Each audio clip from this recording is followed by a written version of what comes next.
साथ संगत जी, प्यार से कहना ध्यान निरंकार जी। सुंदर नगर के इस प्रांगण में जहाँ आप सब सत्संग सुन रहे और शहर का नाम भी जैसे दासी ने सुना सुंदर नगर, तो दो भाव आए मन में कि जैसे अक्सर शरीर में एक जगह ज़्यादा देर बैठते हैं तो कभी खड़े होते हैं तो लगता है कि पैर सो गया या सुन्न हो गया। तो हमें उस तरह का सुन्न अंदर नहीं होना, हमें तो मन को सुंदर रखना है।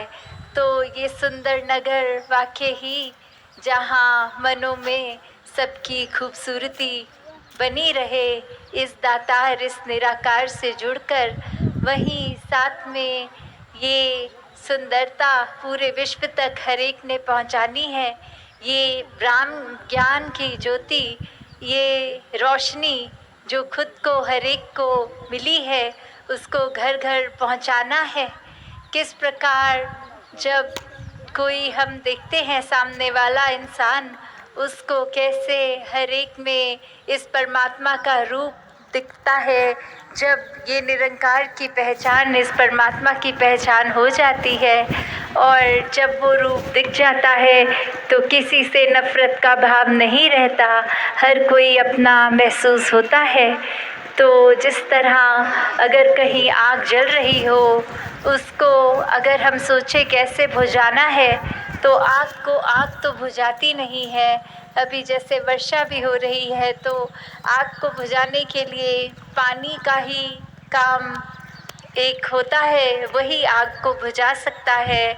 इसी प्रकार मनों में अगर हमारे नफ़रत है, किसी ने हमसे कुछ खराब बोल दिया या जानबूझ के हमारे साथ कुछ गलत व्यवहार कर दिया, तो अगर हम ये सोचें कि किसी ने ऐसा किया है तो हम भी इसी तरह का सलूक करेंगे, तो उससे तो ये नफ़रत नहीं बुझेगी।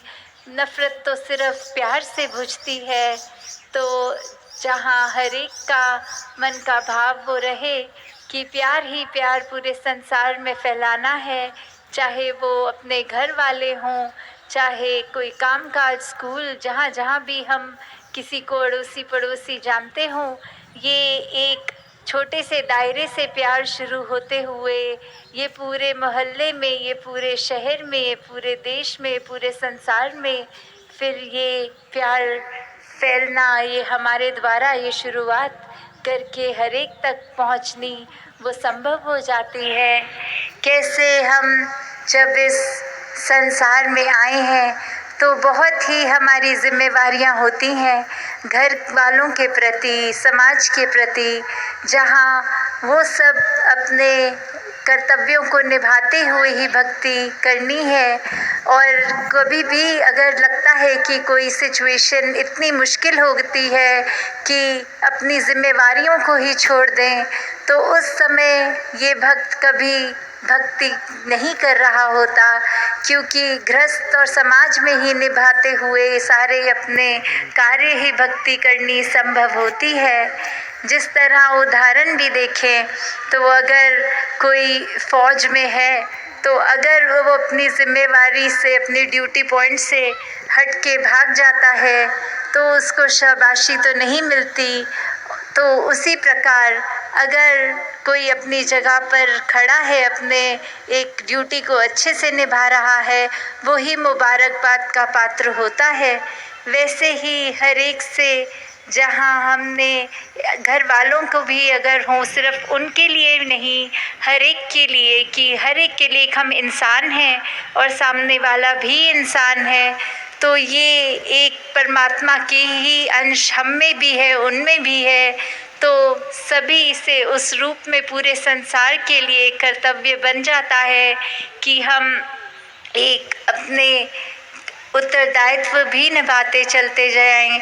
कैसे एक दूसरे के लिए, चाहे अनजाना स्ट्रेंजर हो या जानकार हो, कैसे फिर ये प्यार हर एक तक पहुँचे, किस तरह से फिर ये मन के भाव हर एक के प्रति प्यार के बन जाते हैं, आंसू पोंछने वाले बन जाते हैं।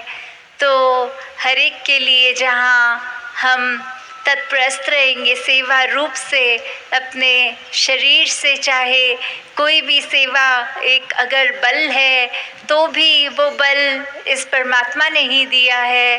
तो जहाँ एक तन मन धन की जो बात आती है सेवा में कि मन से करना सबसे पहले ज़रूरी है, नहीं तो वो सेवा सिर्फ कार्य बन जाएगी।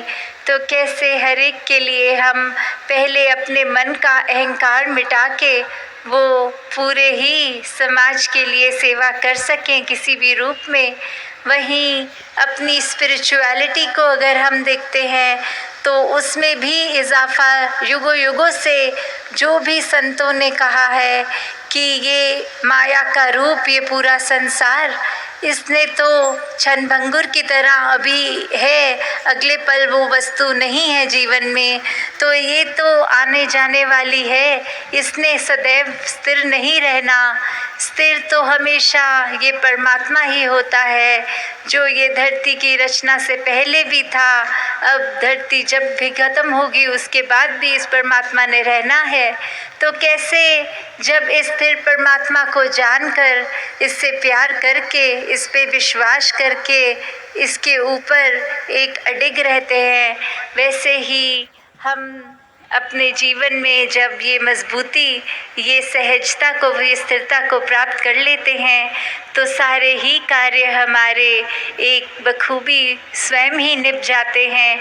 हमें सिर्फ अपना वो कर्म रूप एक करते जाना है, कभी अपनी किसी भी रिस्पॉन्सिबिलिटी से पीछे नहीं होना।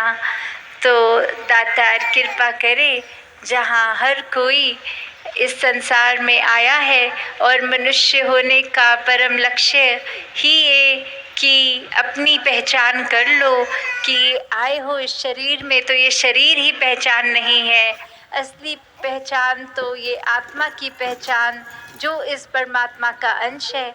तो कैसे ये पहचान सिर्फ जीते जी ही की जा सकती है।